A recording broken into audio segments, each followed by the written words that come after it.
आप सबको जय मसीह की। दानियल नबी शेर की मांद में।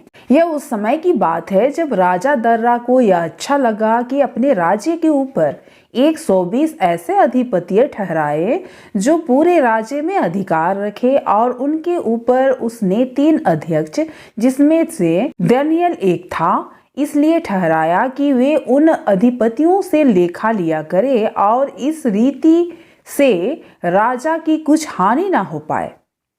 जब यह देखा गया कि दानियल में उत्तम आत्मा रही है, तब उसको उन अध्यक्षों और अधिपतियों से अधिक प्रतिष्ठान मिली। राजा यह भी सोचता था कि उसको सारे राज्य के ऊपर ठहराए। तब अध्यक्ष और अधिपति राज्य कार्य के विषय में दानियल के विरोध दोष ढूंढने लगे, परंतु वह विश्वास योग्य था और उसके काम में कोई भूल या दोष ना निकलाया जा सकता था, और वे ऐसा कोई अपराध या दोष ना पा सके। तब वे लोग कहने लगे, हम उस दानियल के परमेश्वर की व्यवस्था को छोड़ और किसी विषय में उसके विरोध कोई दोष ना लगा पा सकेंगे। मेरे प्रियो, वे अध्यक्ष और अधिपति दानियल से जलते थे और उसे खत्म करना चाहते थे।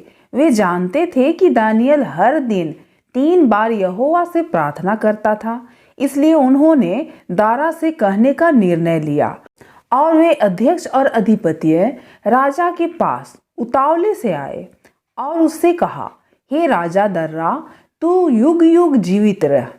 राज्य के सारे अध्यक्षों ने और हाकिमों, अधिपतियों, न्यायियों और राज्यपालों ने आपस में सहमति की है कि राजा ऐसी आज्ञा दे और ऐसी कड़ी आज्ञा निकाले कि 3 दिन तक जो कोई हे राजा कहकर तुझको किसी और मनुष्य या देवता से विनती करे, वह सिंहों की मांद में डाल दिया जाएगा। इसलिए अब हे राजा ऐसी आज्ञा दे और इस पत्र पर हस्ताक्षर कर, जिससे यह बात मादियों और फरीसियों की अटल व्यवस्था के अनुसार अदल बदल ना हो सके। तब दारा राजा ने उस आज्ञा पत्र पर हस्ताक्षर कर दिया। जैसे ही दानियल ने इस कानून के बारे में सुना, वह अपने घर गया। उसने खुली खिड़की के सामने घुटना टेक कर यहोवा से प्रार्थना की। तब वे आदमी जो उससे जलते थे धड़धड़ाते हुए उसके घर में घुस गए और उसने प्रार्थना करते हुए पकड़ लिया। वे भागकर दारा के पास गया और उससे कहा, दानियल ने तेरा कानून तोड़ दिया है। वह हर दिन 3 बार अपने परमेश्वर से प्रार्थना करता है।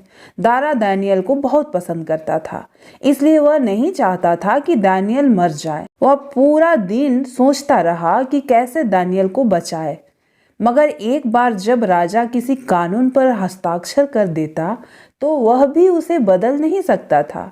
इसलिए उसे अपने आदमियों को हुक्म देना पड़ा कि वे दानियल को उस मांद में फेंक दे जिसमें खूंखार शेर थे। रात भर दारा को दानियल की इतनी चिंता हो रही थी कि वह सो नहीं सका। सुबह होते ही वह भागकर मांद के पास गया और उसने दानियल को पुकारा, क्या तेरा परमेश्वर ने तुझे बचा लिया है?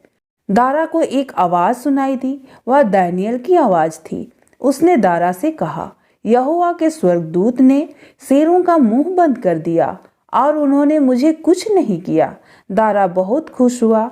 उसने हुक्म दिया कि दानियल को मांद में से ऊपर निकाला जाए। दानियल के शरीर पर एक खरोंच तक नहीं थी। फिर राजा ने हुक्म दिया, जिन आदमियों ने दानियल पर इल्जाम लगाया था उन्हें मांद में फेंक दिया जाए। जब उन आदमियों को मांद में फेंका गया, दारा ने अपने लोगों को यह हुक्म दिया, सबको दानियल के परमेश्वर का डर मानना चाहिए। उसने दानियल को शेर के मुंह से बचा लिया है। मेरे प्रियो, क्या आप भी दानियल की तरह हर दिन यहोवा से प्रार्थना करते हैं? और अगर हम सभी यहोवा से सच्चे मन, सच्ची श्रद्धा से प्रार्थना करते हैं, तो आपने भी यह महसूस किया होगा कि यहोवा हमें हर परेशानी, हर मुसीबत से निकाल ही लेते हैं। बहुत बार ऐसा लगता है कि सब कुछ खत्म हो गया, लेकिन उसी वक्त सब कुछ सही होने लगता है।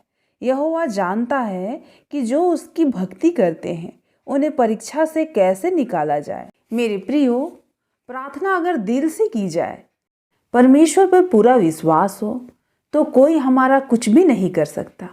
बस परमेश्वर पर अपनी दृढ़ विश्वास हो, उस पर सच्चा भरोसा हो, तो परमेश्वर हमें अकेले छोड़ ही नहीं सकते।